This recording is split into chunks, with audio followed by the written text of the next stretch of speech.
Good morning, gardeners. I'm out here in the garden today after we had about 3.8 inches of rain yesterday.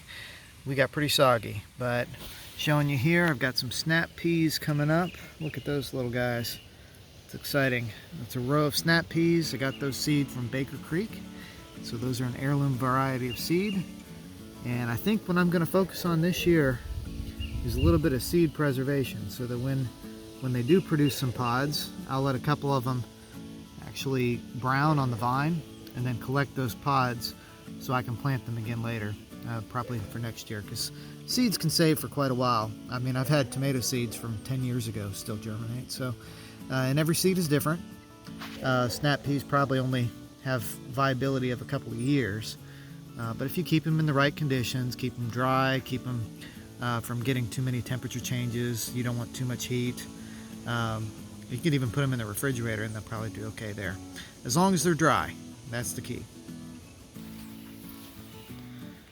Over here, our cilantro is beginning to bolt. This is what it looks like. It starts getting a lot taller and growing fast, and I always let it grow when it starts doing this and just let it go to seed.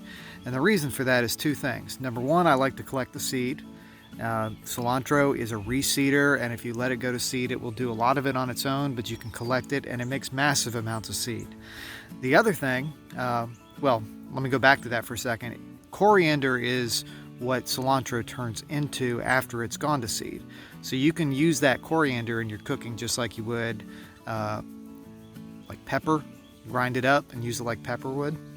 But I also like going to flower because the flowers are teeny tiny little flowers, and they're massive flowers which attract lots of beneficial insects. And so they help to pollinate different things in the garden. Plus, those kind of flowers, they attract things like hoverflies and smaller insects that are parasitic on caterpillars and the things I don't want to have in the garden. So when I'm in the garden, I love having cilantro out there. You don't have to use cilantro. Carrots, if they go to seed, will do the same thing. And there's many other flowers. The tiny flowers do great. Achillea, also known as yarrow, is another good one as a companion plant for a lot of your plantings. Over here, I planted some more kale from seed. I also interplanted it with some carrots, but I'm not sure I see any of those germinated just yet. But this is little bitty kale seedlings, the cotyledons coming out here, and I alternated a row of carrots, a row of kale, and a row of carrots, and a row of kale. So hopefully we'll get some germination out of the carrots as well and be able to harvest all of that here out of this bed. The daikon radishes continue to do well over here in this garden bed. Looks like some dock got in there somehow, but they look fantastic. We'll thin them out a little bit before too long. And we've got a few other things going in here. Some beets. They haven't really germinated too great. Could be older seed. So, but we've got some germination here and there. I do see this, which is a result of a wood chip. That's some sort of an acer seedling there.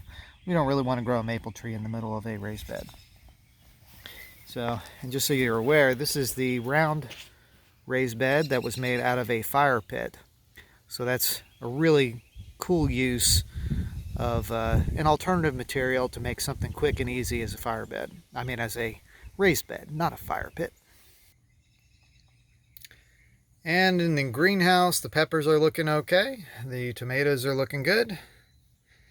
Mint is always fantastic. Remember to keep it in pots. We got some dappled willows there doing well. And let me flip the camera around. Here we've got the other tomatoes, some more peppers, rosemary, mini stuffing peppers, and we got pink jazz tomato. Those are new ones to me this year. I haven't tried them before, so I'm looking forward to that. By trade, I was a music education person in college, and my major instrument was the saxophone, and so jazz is something that's fun for me, and to have one that says pink jazz, I mean, I just had to plant it, right? This little tree is a Catalpa, and I grew this from seed that I collected from Henry Horton State Park last fall. I was really thrilled with how this is growing. So looking forward to seeing how it does, and we'll plant it out on the land probably this fall if it grows well enough. And the catmint actually is needing to be transplanted at this point. You can see roots all coming out the bottom, and they're looking great. So I could probably go ahead and put them in the garden in somewhere where I want to have more catmint and more flowers for pollinators to come and enjoy.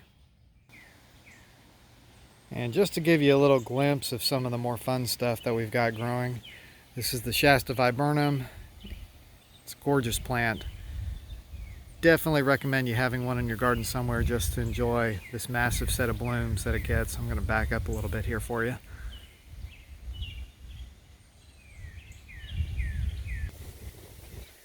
Now next to the Shasta, I've got the Mohawk Viburnum.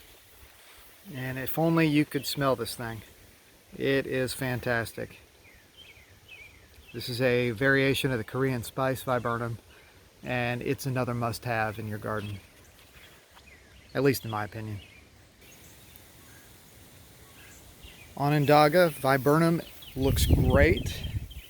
You can see these flowers here, how they've got the reddish interior with the white petals on the outside. It's just really nice, and the leaves themselves have kind of a slight burgundy tint to them, so really great viburnum. And here's a quick glimpse of the Hosta area. The little one there is Ginkgo Craig, and there's just kind of an alba, across a regal on the right, and there's a few here I'm not 100% certain of their names now. But I've got some other ones in here like Paul's Glory, which I believe is this one over here.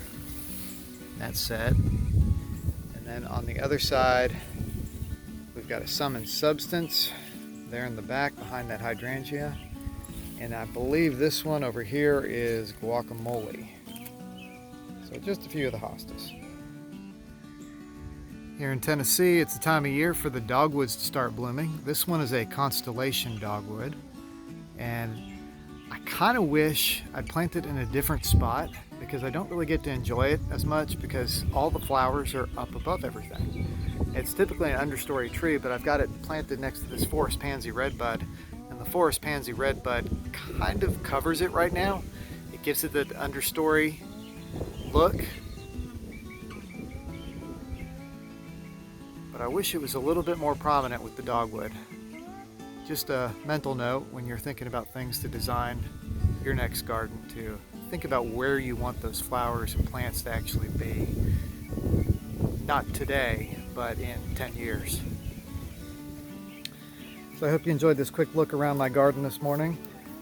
Hope you're going to have a great week, and look forward to talking to you again on this. Please like and subscribe, and you have a great week.